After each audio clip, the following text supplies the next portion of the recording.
Hello दोस्तों, आज की इस वीडियो में हम समान नागरिक संहिता के बारे में समझेंगे। तो दोस्तों, समान नागरिक संहिता समझने से पहले मैं आपको केवल दो चीज़ें बताना चाहूँगा। आपने कभी नाम सुना होगा सिविल मामले और क्रिमिनल मामले। तो आपको यदि आप ये समझ गए कि सिविल मामले और क्रिमिनल मामले क्या होते हैं और इन पे कौन से कानून लागू होते हैं, तो आप समान नागरिक संहिता आसानी से समझ पाएंगे। तो दोस्तों, मैं आप पहले बताता हूँ क्रिमिनल मामले कौन से होते हैं। तो क्रिमिनल मामले दोस्तों वे होते हैं जिसमें हत्या की गई हो, बलात्कार किया गया हो, यानी कि प्रत्यक्ष रूप से उसे कुछ हानि पहुंचाई गई हो, मतलब क्राइम किया गया हो। तो दोस्तों, ये मामले होते हैं क्रिमिनल मामले। और दोस्तों, सिविल मामले कौन से होते हैं? सिविल मामले वे होते हैं जिसमें किसी की हत्या बलात्कार से संबंधित मामले नहीं होते हैं। इसमें वे मामले होते हैं जैसे विवाह से संबंधित मामला हो गया, तलाक से संबंधित मामला, घरेलू विवाद हो गए और चोरी से संबंधित मामले, ज़मीनी विवाद से संबंधित मामले होते हैं, वे कहलाते हैं सिविल मामले। तो दोस्तों, क्रिमिनल मामलों में क्या व्यवस्था है हमारे देश में? एक क्रिमिनल मामलों में सभी धर्म हैं, जैसे हिंदू, मुस्लिम, सिख, ईसाई, तो सभी धर्मों के लिए एक ही कानून है।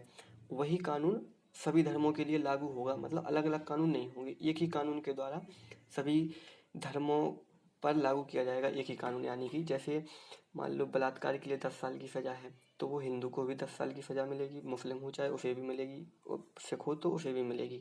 लेकिन दोस्तों, सिविल मामलों में क्या व्यवस्था है हमारे देश में कि जो सिविल मामले हैं, जैसे विवाह, उत्तराधिकार, तलाक और मतलब चोरी, इससे संबंधित मामले, सभी धर्मों के लिए अलग अलग कानून बनाए गए सिविल मामलों के लिए। जैसे मैं आपको उदाहरण के तौर पर समझाऊं तो हिंदू हैं, हिंदुओं के लिए अलग कानून है। जैसे हिंदू विवाह अधिनियम अलग है, हिंदू उत्तराधिकार अधिनियम है, मतलब उत्तराधिकार के लिए। लेकिन और दूसरी वो मुस्लिमों के लिए अलग से कानून है। जैसे मुस्लिम पर्सनल लॉ है, तो मुस्लिम पर्सनल लॉ में जो कानून है वो केवल मुस्लिमों पर लागू होंगे, वो हिंदुओं पर लागू नहीं होंगे। वो ठीक इसी प्रकार ईसाइयों के लिए ईसाई पर्सनल लॉ है, तो ईसाइयों पर्सनल लॉ के द्वारा ईसाइयों पर वो कानून लागू होंगे। तो जैसे मैं आपको एक और उदाहरण समझाऊँ, आपको और स्पष्ट हो जाएगा। जैसे मुस्लिम पर्सनल लॉ है, मुस्लिम पर्सनल लॉ में 4 शादी वैध बताया गया, यानी कि कोई भी व्यक्ति 4 शादी कर सकता है। तो वह अपराध नहीं माना जाएगा मुस्लिम पर्सनल लॉ में, क्योंकि मुस्लिमों के लिए अलग से कानून है। लेकिन हिंदू विवाह अधिनियम है जो हिंदुओं के लिए, उसमें एक से अधिक शादी नहीं की जा सकती जब तक कि वो मतलब मृत घोषित ना हो जाए, उसकी पत्नी या पति कोई भी। तो दोस्तों, सिविल मामलों में क्या है, हमारे देश में अलग कानून है।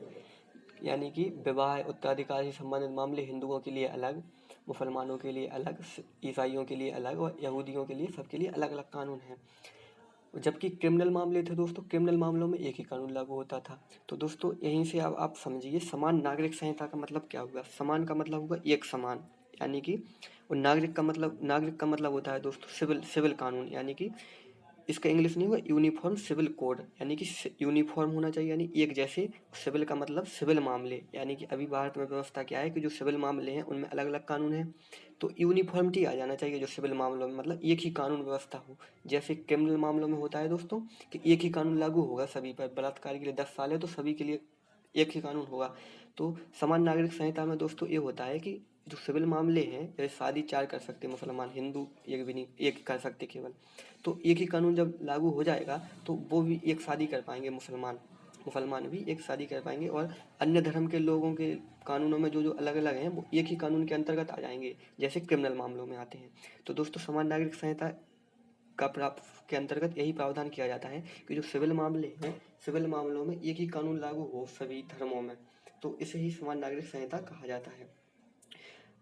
तो दोस्तों, आज की क्लास यहीं पर समाप्त करते हैं। तो आपको ये समझ में आ गया होगा कि यूनिफॉर्म सिविल कोड क्या है। यूनिफॉर्म सिविल कोड मैं आपको एक बार फिर से बता दूं, यूनिफॉर्म सिविल कोड यानी समान नागरिक संहिता जो सिविल मामले हैं, विवाह, उत्तराधिकार, चोरी, जमीनी विवाद और तलाक संबंधी मामले, तो सभी धर्मों के लिए एक ही कानून बन जाए, उसे कहते हैं समान नागरिक संहिता। लेकिन वर्तमान में भारत में समान नागरिक संहिता लागू नहीं है, यानी कि सभी धर्मों के अलग अलग कानून हैं। तो दोस्तों, आज की क्लास यहीं समाप्त करते हैं।